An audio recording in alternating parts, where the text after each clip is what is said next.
remembering that every element of every story is an aspect of ourselves. Mulla Nasrudin was staggering down the road after a night out on the town when he came to his own doorway, and he knocked on the door. And Mrs. Mulla answered the door, and the Mulla said, "Madam, can you please tell me where Mulla Nasrudin lives?" And Mrs. Mulla said, "Why, you stupid fellow, you are Mulla Nasrudin." The Mulla draws himself up to his full height, and he says, "Madam, please don't tell me something I already know. Just answer my question."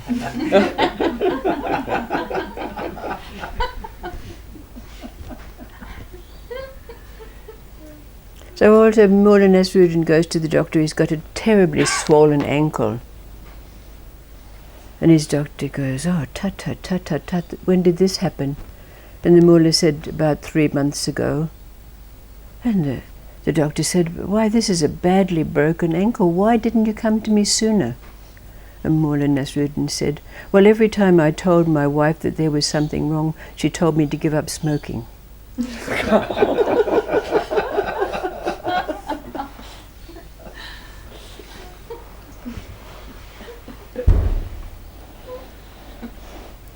So a little conundrum for us.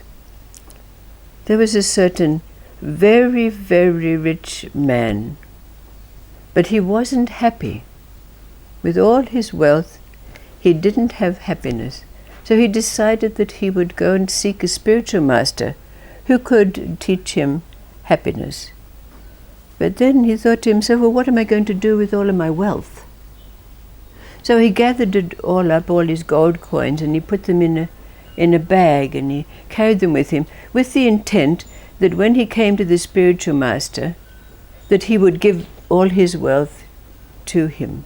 So he was given the name of a certain spiritual master, and he made his way to the abode where the spiritual master was to be found. And there he saw the master sitting in samadhi under a great tree.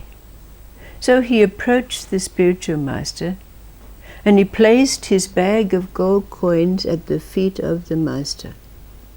When to his very great surprise, all of a sudden, the spiritual master came out of his samadhi, grabbed the bag of gold and went running. So the man thought to him, oh, so he started to chase him. Well, the master was pretty agile for his old age, and he knew the terrain very well, so uphill and down dale and round the corners and into the village and out again.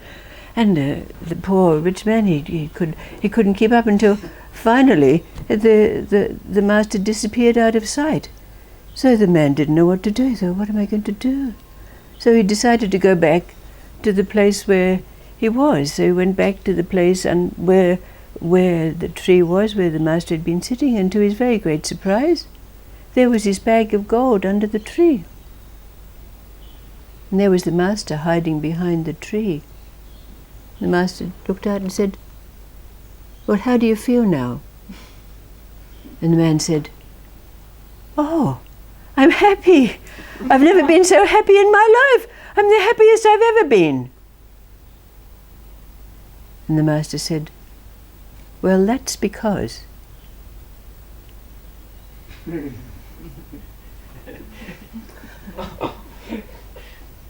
So, well, come on. Let go of his load, didn't he? What did the master say? That's because. Come on. Let go of the masks. Go out with it. Because there's his gold still sitting there. Because your gold is still sitting there and you weren't really ready to let it go. Yep. Or he could have said, now that you've run the race, you can see that I am the master and you are the student. Let's dive deeper. Let's dive deeper. What did the master say? What is it about these other stories, little and smaller stories?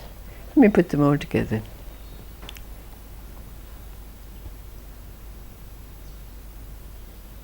What is it we discover when we take the mask off?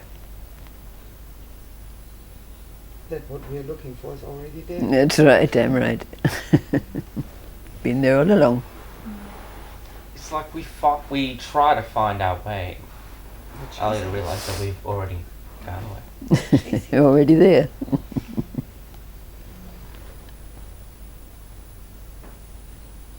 Isn't that so?